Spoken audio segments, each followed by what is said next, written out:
슈링크를 받다가 화상이 생길 수 있느냐 하는 질문이 나올 수 있죠. 결론부터 말씀드리면 생길 수 있어요. 정확한 원인을 지금 단계에서 단정하기는 쉽지 않아요. 하지만 한 가지는 분명합니다. 환자에게 꽤 큰 손상이 남았다는 점 자체는 가볍게 넘길 일은 아니에요. 상황에 따라 색소가 남거나 흉터가 남을 가능성도 있어요. 올해 1월에 있었던 일입니다. AOA 출신 권민아 님이 슈링크 시술 받은 직후에 얼굴에 심한 화상을 입었다고 직접 밝힌 적이 있었죠. 공개된 사진만 봐도 상태가 좀 심각해 보여요. 피부가 단순히 붉어진 수준이 아니라 겉이 벗겨지고 진물이 나고 물집까지 생긴 상태였다고 해요. 이후 진단은 심재성 이도 화상. 이 표현이 좀 어렵게 들릴 수 있는데 쉽게 말하면 피부 겉면만 살짝 데인 게 아니라 피부 깊은 층까지 열 손상이 내려간 상태라는 뜻이에요. 통증도 상당하고 흉터 위험도 무시할 수 없는 단계죠. 여러분, 단순히 리프팅 시술을 받았을 뿐인데 왜 이런 일이 생겼을까요? 뭐 단순히 운이 나빴던 걸까요? 아니면 우리가 모르는 어떤 과정에 문제가 있었던 걸까요? 아마 가장 먼저 드는 궁금증은 이거일 거예요. 슈링크를 받다가 화상이 생길 수 있느냐 하는 질문이 나올 수 있죠. 결론부터 말씀드리면 생길 수 있어요. 다만 이 말만 듣고 그럼 위험한 시술이네 라고 받아들이면 오해가 있을 수 있어요. 그래서 먼저 슈링크가 어떤 원리로 작동하는지부터 짚고 가는 게 좋습니다. 슈링크는 이 하이프라 그래서 고강도 집속 초음파 장비예요. 이름만 들어보면 좀 복잡해 보일 수가 있는데 구조는 생각보다 단순해요. 피부를 전체적으로 뜨겁게 데우는 방식이 아니라 아주 작은 점에 에너지를 모아서 열을 만드는 장비예요. 이 돋보기로 햇빛을 한 점에 모으면 종이가 타는 것처럼 에너지를 한 지점에 정확하게 집중시키는 방식이라고 볼 수가 있어요. 우리 피부는 한 겹으로 되어 있는 게 아니라 이 여러 층으로 나뉘어 있어요. 가장 바깥이 표피, 그 아래에 진피가 있습니다. 그리고 그보다 더 깊은 층에는 이 스마스라는 구조가 있어요. 이 스마스층은 이 우리 얼굴을 근육을 감싸고 있는 얇은 근막이라고 생각하시면 됩니다. 여기에 슈링크 같은 하이프 시술은 겉피부를 태우지 않으면서 진피 깊은 층이나 스마스층 근처에 작은 점 형태의 열 응고점을 만들어주는 방식이라고 볼 수 있어요. 그러니까 열을 길게 긋는 게 아니라 점 단위로 정확하게 모아서 전달하는 구조라고 볼 수 있어요. 이렇게 만들어진 열 자극 때문에 조직이 순간적으로 살짝 수축하게 됩니다. 그럼 우리 몸은 그 자극을 미세한 손상으로 인식하고 복구 과정을 시작해요. 그 과정에서 콜라겐이 새롭게 생성되고 시간이 지나면서 탄력도 개선되는 겁니다. 피부 입장에서는 이제 일할 시간이다 라고 인식하고 다시 움직이기 시작하는 셈이죠. 중요한 점은 에너지를 깊은 층에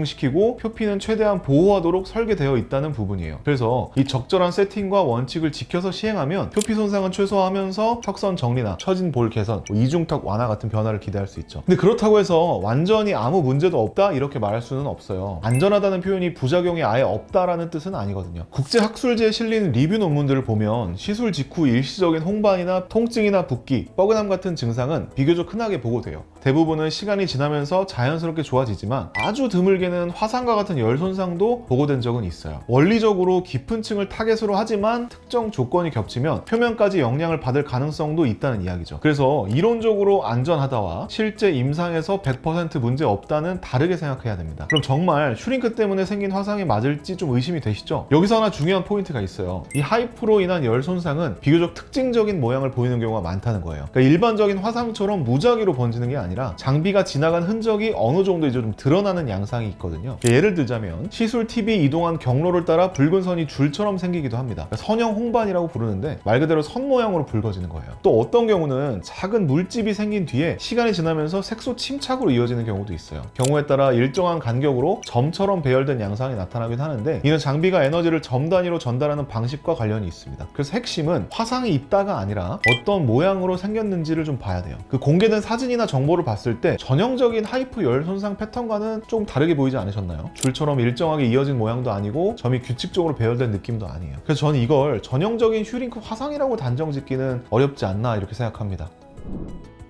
자, 우리는 여기서 한 가지를 좀 더 생각해 봐야 돼요. 당시 시술이 수면 마취 상태에서 진행됐다는 점이에요. 보통 슈링크, 그러니까 하이프 시술은 굉장히 아픈 시술로 분류되지는 않아요. 그래서 대부분은 수면 마취 없이 진행되는 경우가 일반적입니다. 물론 통증에 대한 민감도는 사람마다 다르죠. 어떤 분은 이 정도는 참을만 하다라고 하시고 어떤 분은 깊은 온기나 따끔거림, 순간적으로 좀 찌릿한 느낌을 꽤 불편하게 느끼기도 해요. 그런데 사실 이 감각이 굉장히 중요한 역할을 합니다. 일종의 안전벨트 역할을 해요. 환자가 나 여기 지금 아파요, 지금 느낌이 좀 강해요 라고 말씀을 해주시면 의료진은 그 피드백을 듣고 에너지 색이나 조사 깊이, 위치를 좀 조절해요. 그렇게 하면서 과도한 열이 한 부위에 쌓이는 걸 피할 수 있죠. 환자의 감각이 실시간 경고 시스템처럼 작동한다고 보시면 돼요. 근데 그렇다면 이 수면 상태에서는 어떨까요? 당연히 이런 즉각적인 통증 피드백은 줄을 수밖에 없어요. 수면 상태에서 또 하나의 변수가 있는데 바로 자세입니다. 하이프는 TV 피부에 밀착한 상태에서 초음파 에너지를 정확한 깊이에 전달하는 시술이에요. 이 조사 버튼을 누르는 순간 TV 피부에 완전히 붙어 있어야 에너지가 우리가 의도한 층에 정확하게 도달해요. 근데 만약에 순간적으로 이 TV 떨어지거나 밀착이 불안전하면 에너지가 분산되거나 표면 쪽에 열 손상을 줄 가능성이 생깁니다. 통증이 더 강하게 느껴질 수 있고 효과가 고르게 나오지 않을 수도 있어요. 깨어있는 상태에서는 환자가 스스로 자세를 유지하려고 노력을 해요. 근데 수면 상태에서는 근육의 긴장이 떨어지고 아주 미세한 자세 변화가 생길 수 있어요. 물론 의료진이 자세를 잡고 진행하지만 환경 자체가 동일하다고 보기에는 어렵다는 말씀이죠. 이 조건이 달라지면 변수도 달라질 수밖에 없으니까요. 자, 그렇다고 여기서 오해하시면 또 안 되는 게 수면 마취 자체가 잘못이라는 의미는 또 아니에요. 통증에 민감한 분들에게는 수면 마취는 충분히 선택 가능한 방법이에요. 다만 깨어있을 때와는 다른 조건에서 시술이 이루어진다는 점, 그 차이가 존재한다는 점을 이해하는 게 중요합니다.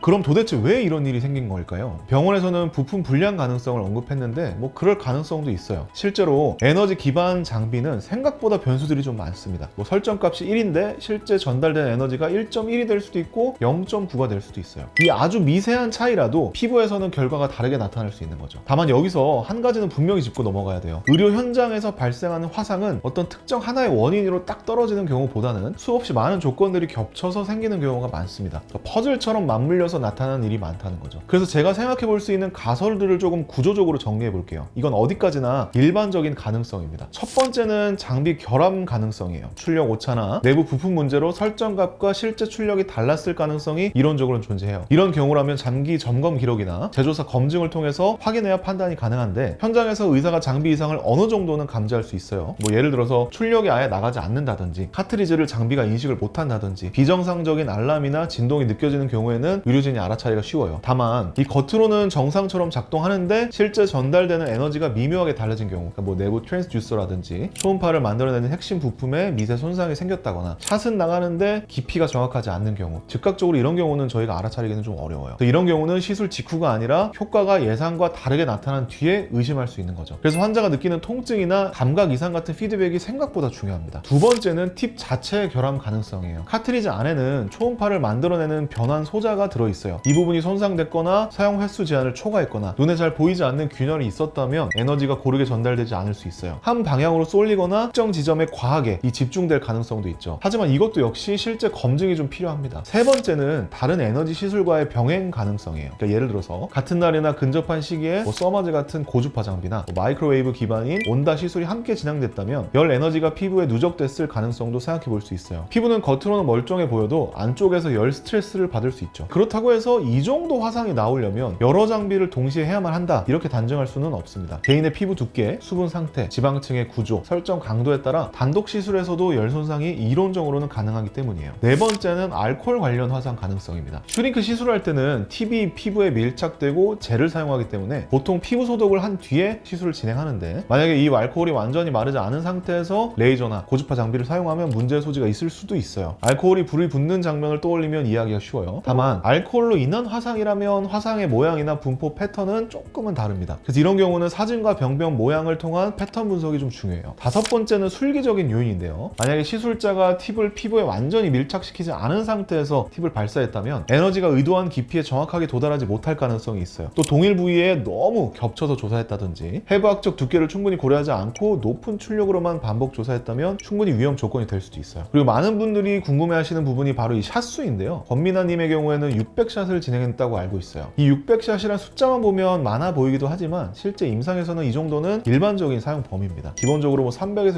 600샷 정도 많이 쓰여요. 얼굴 전체를 기준으로 하면 개인차에 따라서 수백 샷 단위로 진행되기도 해요. 그래서 이 600샷이라서 문제였다라고 단정하기도 어렵고 반대로 보통 범위니까 괜찮다라고 말하기도 좀 어렵습니다. 의료 현장에서는 숫자 하나로 결론이 나는 경우는 거의 없어요. 여러 조건이 맞물려서 결과가 만들어지기 때문이죠.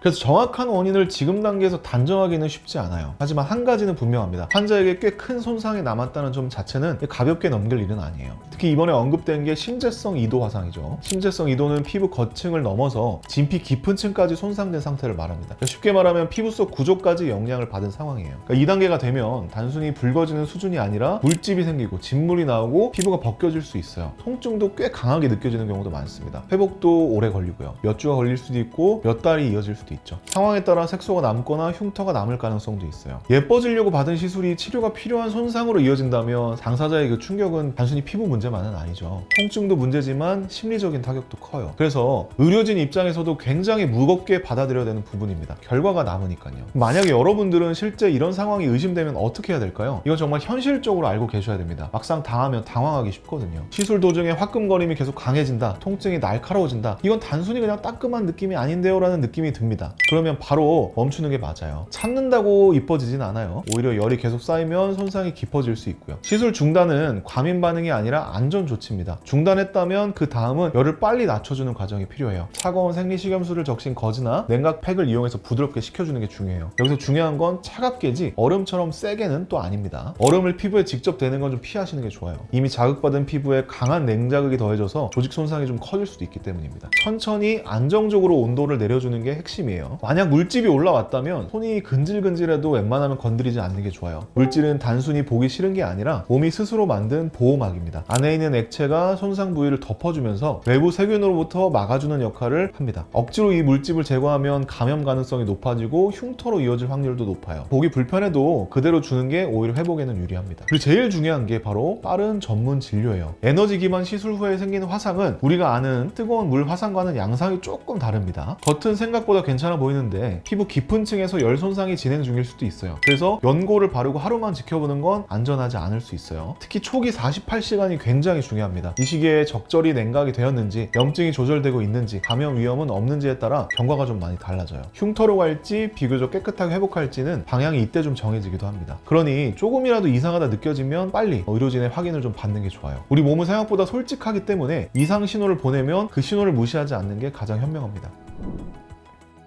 여러분, 리프팅은 단순히 피부 관리가 아니에요. 에너지를 피부 깊숙이 전달하는 엄연한 의료 행위죠. 그래서 시술을 결정하기 전에 몇 가지는 꼭 확인하셨으면 좋을 것 같습니다. 어떤 장비를 사용하는지, 깊이와 출력은 어떻게 설정되는지, 수면 여부의 장단점은 무엇인지, 시술 전에 내 피부 상태에 대한 평가가 충분히 이어졌는지, 그리고 만약에 상황이 생겼을 때 병원의 대응 프로토콜은 갖춰져 있는지까지요. 이런 설명을 충분히 듣고 동의서 내용도 이해하시고 정말 내 피부 상태에 맞는 시술인지 스스로 납득한 뒤에 결정하는 것, 그 과정이 굉장히 중요합니다. 오늘 이야기를 끝까지 보셨다면 앞으로 시술을 고민할 때 한 번 더 체크해 보셨으면 좋겠어요. 조금 더 알고 선택하는 것, 그게 결국 내 피부를 지키는 가장 현실적인 방법이니까요.